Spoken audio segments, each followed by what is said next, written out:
कहानी की शुरुआत में हमें वीरान न्यूयॉर्क शहर दिखाया जाता है, जहां हमारा हीरो अपनी फोर्ड मस्टैंग लेके शिकार करने निकला है। दिन में वह इस वीरान शहर का राजा है, शिकार करता है, पेट्रोलिंग करता है और खुद से ही बातें करता है।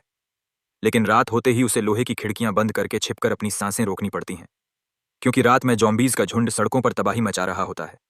असल में दोस्तों, साल 2009 में खसरे के वायरस से एक ऐसी दवा बनाई गई जिसे मेडिकल साइंस का चमत्कार माना गया। लेकिन देखते ही देखते वो वायरस म्यूटेट हो गया और बन गया जानलेवा केवी वायरस। इस वायरस की मार बहुत गंदी थी, क्योंकि ये हवा और छूने दोनों से फैलता था।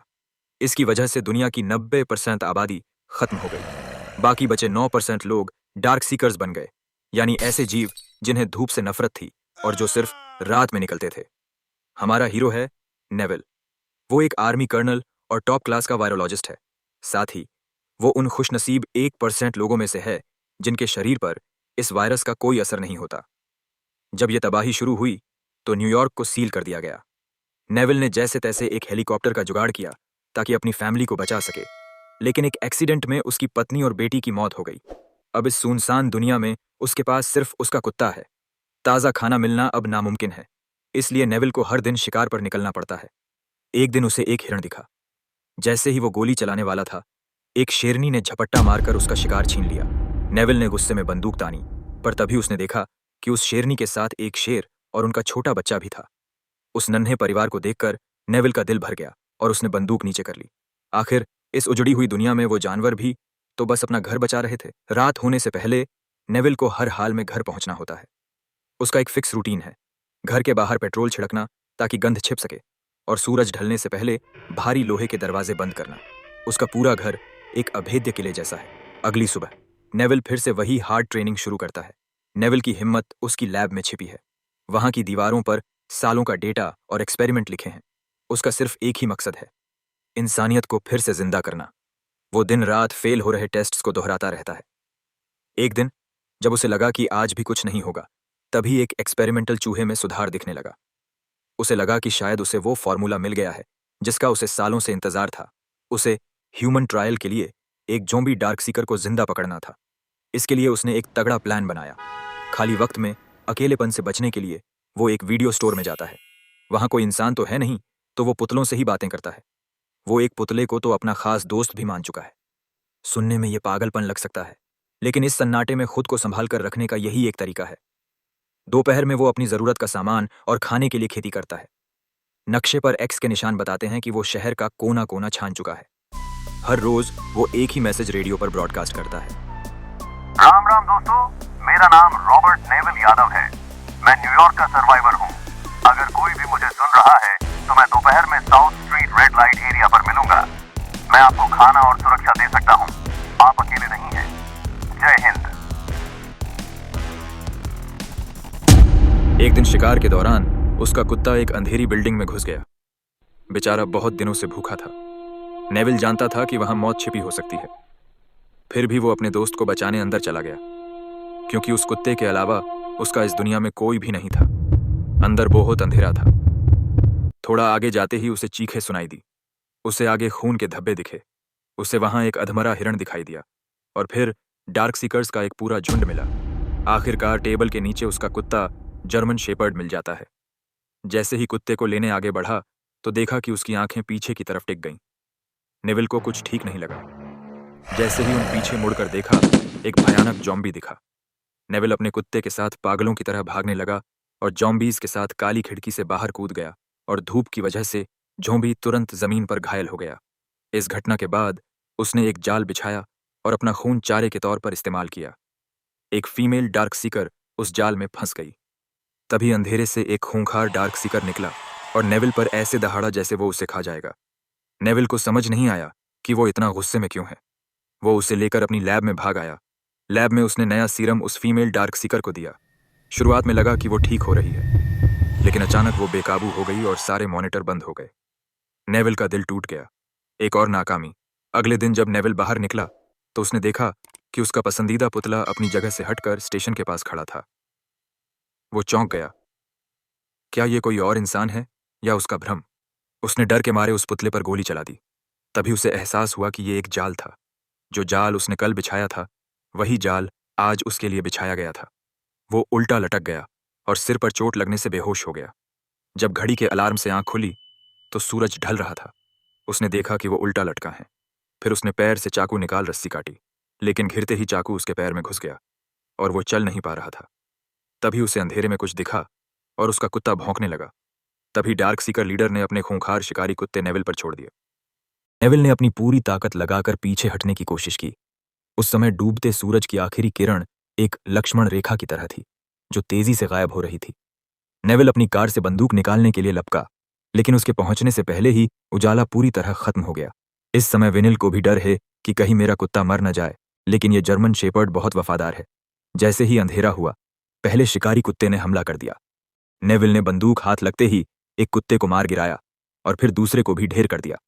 आखिर में अपने कुत्ते से लड़ रहे तीसरे शिकारी कुत्ते ने नेविल पर हमला कर दिया और अपने नुकीले दांतों से विनिल का जबड़ा फाड़ने ही वाला था कि विनिल के कुत्ते ने बचा लिया और विनिल ने उस ज़ॉम्बी कुत्ते को मार दिया। लड़ाई तो खत्म हो गई, लेकिन सबसे बुरी बात अब होने वाली थी। उसका प्यारा कुत्ता धीरे धीरे जमीन पर गिर पड़ा। नेविल भागकर उसके पास पहुंचा।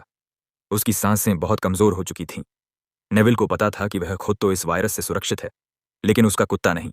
यह वायरस हवा से नहीं, बल्कि खून या संपर्क से फैलता है। घर पहुंचकर नेविल ने उसे बचाने के लिए एंटीवायरस का इंजेक्शन लगाया और खुद को दिलासा दे रहा था कि उसका प्यारा साथी ठीक हो जाएगा। लेकिन जल्द ही उसने देखा कि कुत्ते की आंखों में कालापन फैल रहा है और उसके मुंह में बीमारी के लक्षण दिखने लगे हैं। यह देखकर नेविल पूरी तरह टूट गया।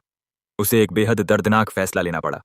उसने अपने ही हाथों से अपने इकलौते साथी का गला घोंट दिया, जिसने उसे इतने सालों के अकेलेपन में सहारा दिया था। फिर कुत्ते को दफना के अगली रात सब कुछ खोने के बाद नेविल मरने के इरादे से नाइट ईटर्स राक्षसों से भिड़ गया और अपनी कार से बहुत सारे ज़ॉम्बीज़ को कुचल दिया। लेकिन तभी उसकी गाड़ी पलट गई। मुखिया ज़ॉम्बी है। एक ज़ॉम्बी उसे मारने ही वाला था कि तभी एक तेज रोशनी चमकी और कोई साया उसकी ओर आया। उसे बचा लिया गया, लेकिन वह बेहोश हो गया। अगले दिन जब उसकी आंख खुली तो उसने खुद को अपने घर के सोफे पर पाया। उसके घावों पर पट्टी बंधी थी।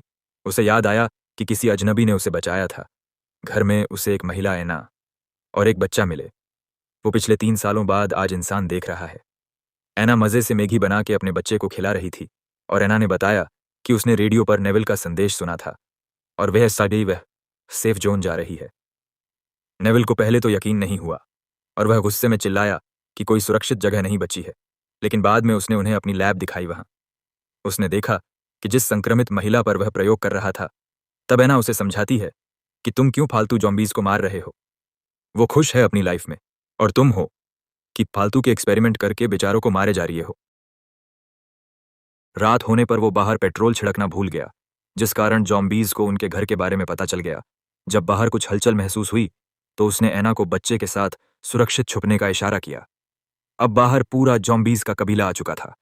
फिर नेविल ने बाहर लगी सारी लाइटें ऑन कर दीं, लेकिन अब कुछ भी काम नहीं आने वाला था।